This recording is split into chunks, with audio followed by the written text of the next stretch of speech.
Asta, how are you? Hi, Kriti. I am super good. How are you? I'm doing well. So let me give a short introduction of you. Asta Pal is a content writer, copywriter, social media manager, a speaker, and a LinkedIn expert. She helps people in freelancing and earning money online through her magic of content. She's also a public speaker who has attended and hosted a lot of events and group discussions. She provides LinkedIn branding services to help people create their personal brand on LinkedIn. Other than that, she provides various marketing and PR services as well. Reach out to her now as if she resonates with you, which she obviously does. I will drop all the related details in the description below. A warm welcome to you, Astha, on Journeyteaches. Superb. That was such a splendid introduction. Loved it. Loved every bit of it. Thank you. So, the first question for you is: has anybody ever asked you, in spite of you being a LinkedIn expert, that are you on LinkedIn? Why are you on LinkedIn? And what differences does LinkedIn actually makes in your career? Definitely. Sometimes, there are different types of audience. One audience who knows the potential of LinkedIn, and once they see, okay, she has a splendid LinkedIn profile, so they, keep that person's value at that bar. And the second kind of audience that makes sure that they don't give a shit. LinkedIn पे जो सब होते हैं kind of attitude, and they are like it does not matter because they want social proof in terms of Instagram or any other social media platform. But I and the people in my community know the exact value that LinkedIn does. Like I moved from Lucknow to Delhi to Kolkata, been doing a lot of things, and I, dedicate all my success to this one platform only, and that is LinkedIn. I'm forever grateful to you. And yes, people come to me and ask that, are you on LinkedIn? Why are you on LinkedIn? And I have a very simple answer to this. Why am I on LinkedIn? Because LinkedIn made me what I am today. Wow, that's absolutely so interesting. And what if like the recent shutdown, if LinkedIn shuts down as well? Doesn't matter because I have made a lot of good connections to people that I have, and those people on Instagram also. Even if everything shut down, I know how to revisit those people, and I will stay in touch with them. And when you get a brand presence, you get a brand proof, that matters the most. And things like LinkedIn, I don't guess they'll ever stop, because LinkedIn also acts in employment to a lot of people out there. And Absolutely. employment measures shouldn't have ever be a shut off. That's true. So, in what ways do job seekers make use of LinkedIn to the fullest and generate life changing opportunities from it? Definitely, sure. So when people come on LinkedIn, people don't understand the value. When you're going on Instagram, people go to Instagram to bore themselves off, or for the creator thing, or a lot of entertainment and etc. things. When it comes to LinkedIn, people actually have a serious antidote to it. That does not mean that you only have to put on serious things onto it, but people come to a thing that, okay, I can hire people from it, because once you go to a LinkedIn profile, you understand their background, where, what school, what college they have done, what experiences they have. It's a chalta firta resume. So LinkedIn acts as a very good tool for whatever you want to do. I mean, as a student, you can build your brand on Instagram, but building your brand on LinkedIn gives you a lot of major internship opportunities and a lot of job opportunities. If people don't actually understand, there's a section in LinkedIn called job section, and you write anything in the world down there. Writer, content writer, lawyer, anything, you find tons of opportunities there. You just have to click on apply now. 30 applications in a day. I promise you, after 1 week, you get 4 to 5, and at least one of them will be converted. People Absolutely. actually don't understand the potential what it has. That's true. That's so true. So, what are the essentials of a great LinkedIn profile and how to optimize it in a suitable way? What are some secret LinkedIn strategies? Cool, definitely. So I have my course that I also do, Make LinkedIn a BFF. Very different from the traditional LinkedIn courses that we do, because people think, yeah, ye post karun, ye likhu, wo likhu. Do not to think like that. You have to generate a mindset for building your brand on LinkedIn. Once you generate that mindset, half of the work is absolutely done because of that. And that is what I actually make everybody understand. Once you get the mindset that why will my LinkedIn profile boost up? Because people will come up to me, people will understand, people will relate, people will emotionally relate. You are a graphic designer, it's okay, we understand, but not everybody would be interested to read your graphic designer post if it starts from RGB colors are there, these colors are there. You want to attract the lot of 900 people, understand, right, in a sense that even a 5-year-old would love enjoy it. Simple as that. And that is the basic mindset. Coming from the profile optimization, make sure you use all the activity, all the topic labels that they are there. Add all the sections of profile. You think it's not worth it, you don't have to. Even if if you are if you won a gold medal in fifth standard in a racing competition of 200-meter, drop it down there. What's stopping you from dropping out there? Just don't understand. Somebody will kill you or what? Somebody will say, oh no, nothing. It's a very simple thing. People think that we need a job for IT department. I'll only keep my coding skills there and that's it. Why? People want to know more. People just don't want to hire somebody, some like a black man, a very deluded person. People want to connect to a personal brand. And when I say personal, people have to understand that they have to gain trust by knowing them more. I love the way you are presenting your thoughts. It's so interesting to hear this. So, what are the benefits that come along with the consistent content on LinkedIn, and how to grow LinkedIn and generate leads from it? Okay, so I started on LinkedIn, and after I did not had any sort of goal when I just started on LinkedIn. I was just doing it as a personal general. I understand not many people come from that viewpoint. I just wrote poems and posted it there. And once I started going through LinkedIn posts of a lot of people, I learned a lot of things. And then with 3 months of dedicated consistency does not mean ki every day myself to post. No, every day something that comes to my mind, I just post it down there, because I was building my personal brand. And when it comes to personal, there are no boundaries, there are no certain rules. Whatever I want, I will. I understand what is my goal. I'm not hurting anybody's sentiments. My goal is to build a community. I am doing that, and that's it. That's very, very the basic aim of that, of LinkedIn. And after 3 months, I started getting leads from LinkedIn, and then I understood. Okay, this is how you do. And going through it every day, posting consistently, maintaining genuine connections, not just dropping a message, hey, hi, how are you, and going away. I actually made good, genuine relations. Even I'm in Kolkata right now, and I just came home visiting my one LinkedIn connection here. So that's the power of LinkedIn community. It will be just 1 week. I was feeling very homesick, and meeting somebody who's from your own domain just fills the gap of every other corner. And that is what LinkedIn does to you. Maintain good relations, maintain good connectivity. You get connected to influential people of the world. And because writing says a lot about you. The way you write, the way you thought. After scanning a LinkedIn profile, I can decipher at least 10% of their profile. And that says a lot about. I don't search people now on Instagram, I search their LinkedIn profile.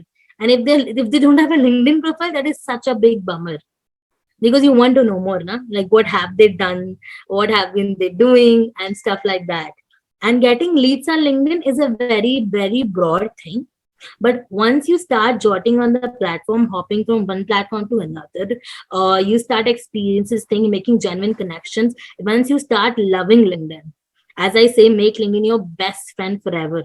LinkedIn will do the magic yourself. There's no rocket science. It's a very, very simple game, but you have to give it your time and patience. That's it. Your words are actually making me fall in love with LinkedIn all over again. And how do That you is the manage to plan. build some? Yeah, That is the plan, I said. yeah. So, how do you manage to build some really amazing connections and relations out of LinkedIn? And how do you actually make it your best friend? Cool. That's very simple, Kriti, because once you start connecting to people, you start commenting on their posts, you get in their DMs, you talk to them, how are they doing, and you get a connection point, right? It's very simple human psychology. Everybody next is a human. As a freelancer community, I am. If the other person is a freelancer content writer, we have a lot of connection points. Like client bitching and anything sort of that. We have a lot of connection points and we connect.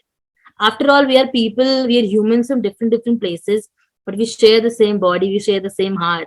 And it's all about making connections, making network, because your network is your net worth. The more good people you know, the more money you will earn, the more rich you will become in terms of a person.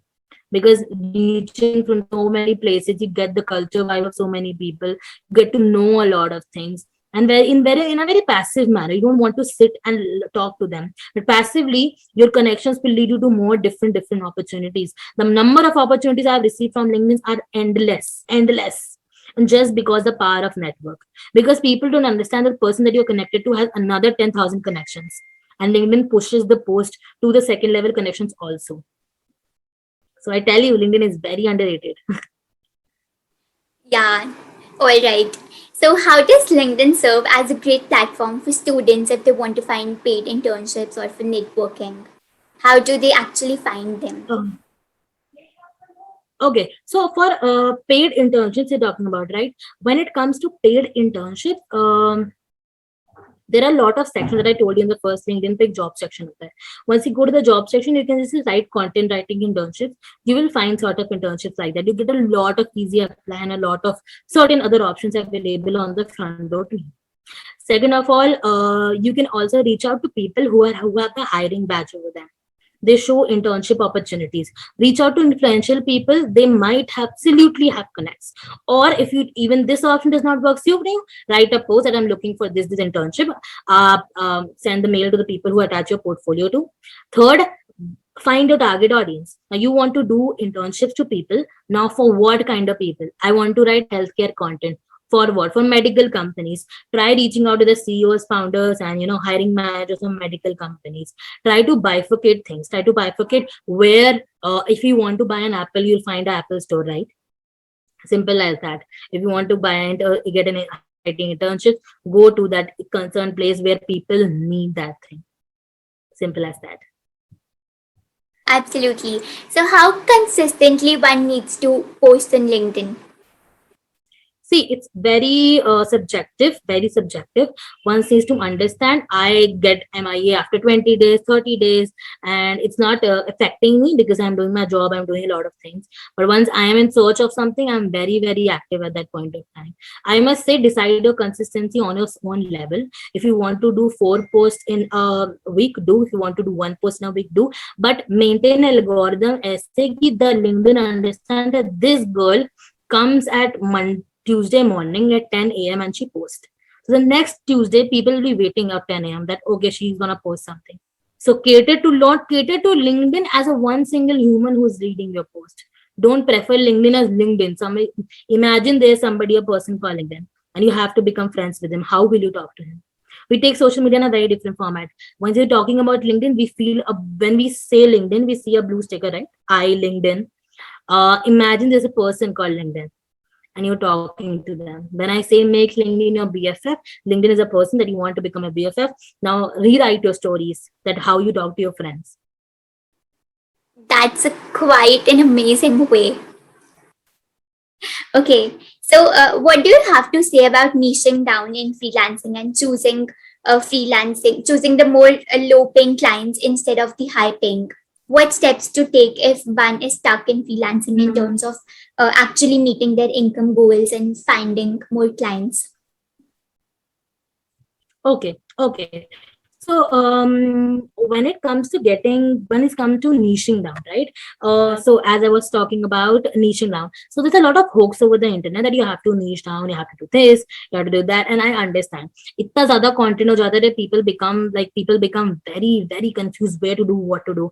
Once you are on the writing platform, you don't have to niche down. I started writing for travel blog, then I wrote for mental health, then I wrote for digital marketing, then I wrote for technical. Now I'm doing marketing. So you never know what's working for you. Try doing a job. Sorry, try doing freelancing. Try do getting clients. Try writing. Only when you will write some content, then only you'll understand now whether it's working for you or not. Otherwise, it won't. Simple as that. So I wrote for travel blogs. I liked it, but I also got an opportunity on the side and that health also. I started writing for health also. I also liked it, but there was something missing. Once I started technical, I thought that okay, this has a good market base. You have to understand some things when you're niching down. It's not the end of the world. कि technical कर लिया तो बस अब उसके आगे life नहीं चल सकती. It's just that you have to understand that for some time you will be taking this with you and you will be establishing yours a lot. You have to know that. So if market pay is good, you have the requirement people. Technical stream is not going, new softwares are being developed, documentation is required, people are required to write it. The basic chain continues forever and ever.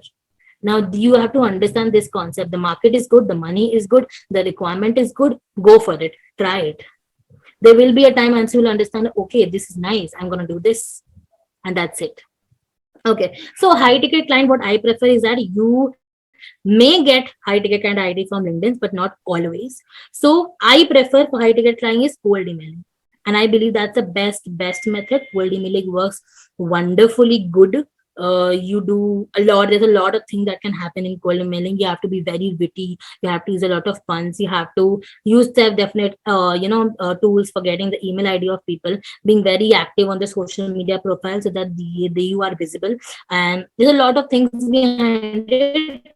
But if you write a good cold email, I can promise you that turns, because I've done that for my clients. I've done that for my jobs also. You have to understand the psychology of the person who is reading it. uh, how to look at it when someone is stuck at meeting their income goals in freelancing? Stuck in freelancing. See, once you get stuck, one thing you need to understand is that you never have to give up. I got 1 month where I was having very less pay and I was feeling that nothing substantial happened in this month. But what I made sure is that I won't ever give up. Once you have that attitude that I won't give up, next month I got a huge hike of clients. Giving up is very, very, and not just saying it like and everybody. You have to understand if this thing isn't working for you, then you have to give up. But just giving up because you're not getting input from the same thing, and you used to get that before. At that means something at that is there is fault, right? Something at that point of time is faulty. Then you have to become active. Then you have to reach out. Then you have to sell yourself. A lot of things are available on your simple internet, but you're not able to do that. And that is the basic thing when it comes to LinkedIn or any other social media platform. You'll get, or in life in general, you get stuck in a lot of times. You have to understand that giving up is the termite of everything that you have. Not being very, there's still scope. Nothing is, ever black and white. There's always a gray matter that you see. So always understand that nothing in this world will be ever perfect. You'll get stuck. You will not give up at times that you should give up, but you do mistakes, and that's how you learn from life. So what to do in case one's freelancing career has become more of a part-time job and one is not able to reject being underpaid and doing overwork? Okay, then you have to change your strategies now. For instance, you have 5 clients of 10,000 rupees. Is it more viable, or 2 clients of 25,000 rupees? Try upskilling yourself. Try giving more packages. Some people need content writing. Some people need SEO also. Give them SEO also. Give them some graphic designer poster also. Upskill it. Improve your team. Network. And now sell packages of 50,000 each. Now you do less work, you earn more money. But everybody starts with simple only. Nobody starts with 7 rupee per word. Everybody starts with 1, 2, 3. ऐसे आगे बढ़ता है. So take baby steps. Don't aim for good things. Aim for higher things. But don't get deluded in all those madness. Try taking your step. Try recording you. Are you better than yesterday? That's it. And I completely understand it's very human nature to always compare yourself with people, compare your earnings with people, compare social media with people, and just try to make sure that you do that in a positive manner. And even if it's affecting you, then it should affect you in a way ki, wow, dude, I have to reach that point. Jealousy is good, but only in that manner that you want to reach that point, not that you want to let that person down. Absolutely. So I would also like to know from you what makes fun as a great speaker to get on a variety of platforms as you are. Okay, so as a great speaker, the best and the one more skill that you need is to listen. Listening is very underrated and listening is very important, and it sounds very cliche as it is, but you have to listen. Second, look people into the eye. You don't believe, but that is the most beautiful thing that you will do. People generate trust, and when you look directly into the eye, they trust you. That is a basically a very psychological trait that makes them believe you, that makes them loyal to you. Look them directly into the eye. Don't be hesitant of that. And and after that, be confident, be yourself. Don't give a shit to what people will think, people will say. Be very, very you. That's it. Being you will solve 99% of the problems that you originally have. Definitely be yourself when you got it and you rock the world. Yes. So, what are the essentials when it comes to marketing and PR, content writing, and producing a good copy? Hmm. Okay, so simple here. Very a good copy is the one that catches the reader's eye, that catches the psychology of a person. And when I say psychology, reading is all about psychology. Something that catches your eye, you take your iPhone on and you just click that photo. Same happens with writing. You see a beautiful bond banner, you see a beautiful line over there that catches people attention. You have to write a line that makes people stop, think about it, and then move. That's just it. Try writing different kind of copies. Try reading a lot of copies. Try giving your honest opinion, or try reading those honest opinions. Write a copy on today and then read it after 5 days. What do you feel after reading it? Does it make you stop? If it won't make you stop, how can it make other person stop? Psychology, learning human psychology is the first step to whatever writing you want to do. And nobody tells you that. The fact is that people ask you to improve your grammar, improve your writing, but nobody asks you to learn human psychology. Now what? Okay, so what is the current market code going on for copy? So there's a specific prices, yeah. Some people charge over, when it comes to website content, people charge 50,000 per page also. It's very diluted. It depends on what kind of writing you write. People, some copywriters still charge per word. That is very, very wrong. But people do that. And freelancing does not have a specific rate. Brand has a specific rate. Every other person who has a good brand can charge whatever the hell that he wants. Absolutely, it depends a lot on the experience of the person. Exactly. Okay, so what advice would you like to give aspiring freelancers, content or copywritings, or anybody looking forward to establish their feet on LinkedIn? Super, super good. I would say that there's a lot of content out there. People will tell you to do this, to do that, but what you have to do is to listen, try it. If it works for you, go ahead. Doesn't stop that. Even if you believe, even if my dad tells me to do something, I trust him a lot, but I actually practice it. It does not mean that I'm not a very person who trusts people a lot. I trust people, but I believe only after experiencing, experimenting it, I will take a result. I will do anything. Only after that. And you have to actually understand, once you get this desire that you will decide what is right and wrong for you, you can do anything that possible. And you have to understand that despite of all the other things, there's no end in life. There's a lot of things you want to experience, you will experience. There are a lot of people out there that you tend to meet. There are a lot of things that you tend to do. So be at it, be consistent, love the things that you do, try. And it's just that after reaching a age of 20, you have to understand the college is over. Tab understand kar lo ki what you actually want to do in life. Try figuring it out. And you will figure it out with some time. And you will understand a lot of things. But don't pressurize yourself. Just practice a lot of things and just get going. Absolutely. So, do you want to talk more about your like Astha with Pasta, your programs, consultation core, or the services they provide? Cool. So I believe I put up a lot of services, and anybody who wants, I will not bore you up, guys. Just go to my LinkedIn. Everything's there on LinkedIn. Any sort of consultation you need, DM me on Instagram, DM me on LinkedIn, email me. You have my email, astapal3@gmail.com. I do provide content writing services, copywriting. Now I'm consulting people also in freelancing, internship, and I do public speaking things also. I have been marketing also.